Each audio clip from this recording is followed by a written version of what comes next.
रतनपुर जंगल में एक सेठ रहता था। उसके पास बहुत सारी संपत्ति थी। उसके बारे में बहुत सारी गायें और तेज दौड़ने वाले घोड़े भी थे, जिस पर सवार होकर वो अपने बेटे के साथ जंगल की सैर पर जाता था। उसके बेटे को अपने पिता की संपत्ति पर बहुत घमंड था। वह अपने पिता के धन को ऐसे ही बर्बाद करते रहता था। वह अक्सर गरीब जानवरों का बहुत मजाक उड़ाया करता था। फिर एक दिन कुछ ऐसा हुआ कि वह अपने दोस्त बुलबुल के साथ कहीं बैठा था। तभी नन्ही टूनी स्कूल से घर लौट रही थी। अरे यार देखो, वो टोनी इधर ही आ रही है, चलो उसका मजाक उड़ाते हैं। अरे टोनी जरा सुनना, एक काम है तुमसे।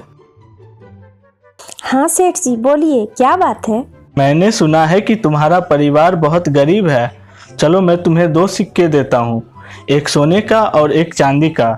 दोनों में से कोई एक सिक्का तुम ले लो। सेठ उसके सामने एक सोने और एक चांदी का सिक्का रख देता है। टूनी उसमें से चांदी का सिक्का उठाकर घर की ओर उड़ जाती है और सोने का सिक्का वहीं छोड़ देती है।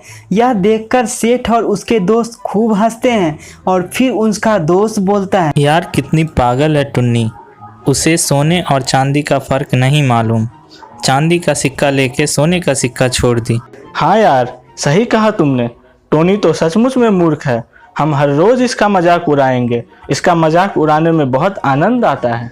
उस दिन के बाद यह सिलसिला रोज का हो गया था। टूनी स्कूल से घर आती, रास्ते में सेठ उसे रोज एक सिक्का उठाने को बोलता और वो हर रोज सोने की जगह पे चांदी का सिक्का ही उठाती और लेके घर जाती थी और इस पर सेठ लोग खूब हंसा करते थे। और फिर एक दिन, बेटी मैं ज़रा सेठ जी के घर से आ रही हूँ, मुझे कुछ काम है। आज तो तुम्हारा स्कूल भी बंद है, घर पर ही रहना और मैं कुछ देर में आती हूँ। टूनी को इतना कहकर टूनी की माँ उड़ जाती है। वह सेठ के यहाँ पर अपना काम करके और फिर अपने घर की ओर वापस लौट रही होती है तो रास्ते में उसे छोटा सेठ मिल जाता है और वो टूनी की माँ को रोक लेता है। अरे टोनी की माँ, आपकी बेटी मूर्ख है क्या? उसमें थोड़ी सी भी अकल नहीं है। क्या हुआ मालिक, ऐसा क्या कर दिया टूनी ने? टोनी ने कुछ नहीं किया, मगर उसे सोने और चांदी के सिक्के में फर्क नहीं मालूम। मैं उसे रोज एक सोने का सिक्का और चांदी का सिक्का देता हूँ और बोलता हूँ इनमें से कोई एक सिक्का ले लो, और वो मूर्ख हर रोज चांदी का सिक्का लेकर घर चली जाती है और सोने का सिक्का छोड़ देती है। बताओ, ऐसे में उसे मूर्ख ना बोलूँ तो क्या बोलूँ? हा हा हा।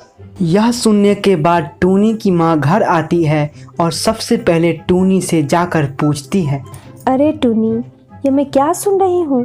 तुम्हें सोने और चांदी में फ़र्क नहीं पता? सेठ और उसके दोस्त हंस रहे थे। तुम्हें सोने का सिक्का उठाना था, ना कि चांदी का। बताओ तुम ऐसा क्यों करती हो? मुझे बहुत शर्म महसूस होती है।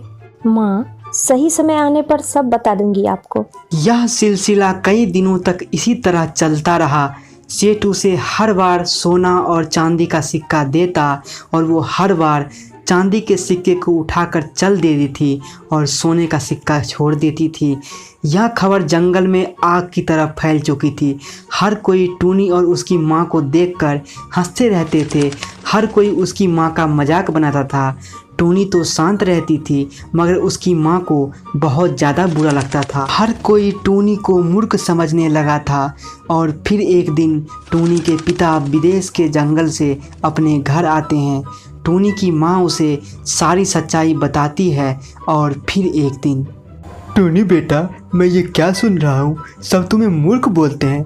तुम्हारे कारण सभी पंछी तुम्हारी माँ पे हंसते हैं। मुझे सच सच बताओ, आखिर क्या माजरा है? क्यों तुम सोने की जगह पर चांदी के सिक्के उठाती हो? आखिर है क्या ये? पूरी वजह बताओ मुझे। पिताजी, मैं आपकी बात कभी टाल नहीं सकती। मेरे साथ आप लोग चलें, मैं कुछ दिखाना चाहती हूँ आपको। टूनी अपने माता पिता को घर से बहुत दूर एक गुफा में लेकर आती है, जहाँ पर एक घर में चांदी के सिक्कों का ढेर लगा हुआ था। हर तरफ चांदी के सिक्के बिखरे हुए थे। टूनी के माता और पिता यह सब देखने के बाद आश्चर्यचकित हो जाते हैं। उनकी आंखें फटी की फटी रह जाती है और वो किसी ध्यान में विलीन हो जाते हैं। फिर टूनी उनका ध्यान भंग करती है और बोलती है, पिताजी, आपको मेरी बात समझ नहीं आई होगी। मैंने आप सबको दुखी किया, मुझे माफ़ करो। अगर मैं पहले दिन ही सोने का सिक्का उठा लेती तो अगले दिन से मुझे चांदी का सिक्का भी नहीं मिलता, क्योंकि सेठ जी फिर कोई सिक्का नहीं देता।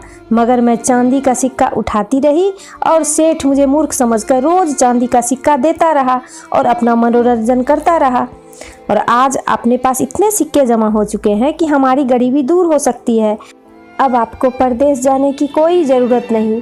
अब इन सिक्कों से आप व्यापार करेंगे और हमारी गरीबी दूर हो जाएगी। टूनी के माता पिता समझ चुके थे कि टूनी मूर्ख नहीं बल्कि बहुत ही ज़्यादा समझदार है। उनकी आंखों में खुशी के आंसू थे और उन्हें आज टूनी पर बहुत प्यार आ रहा था।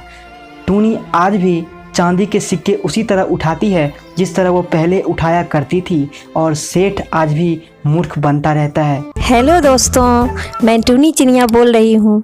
अगर आपको ये वीडियो अच्छा लगे तो इसे लाइक कर दें और चैनल को सब्सक्राइब कर दें। Thank you.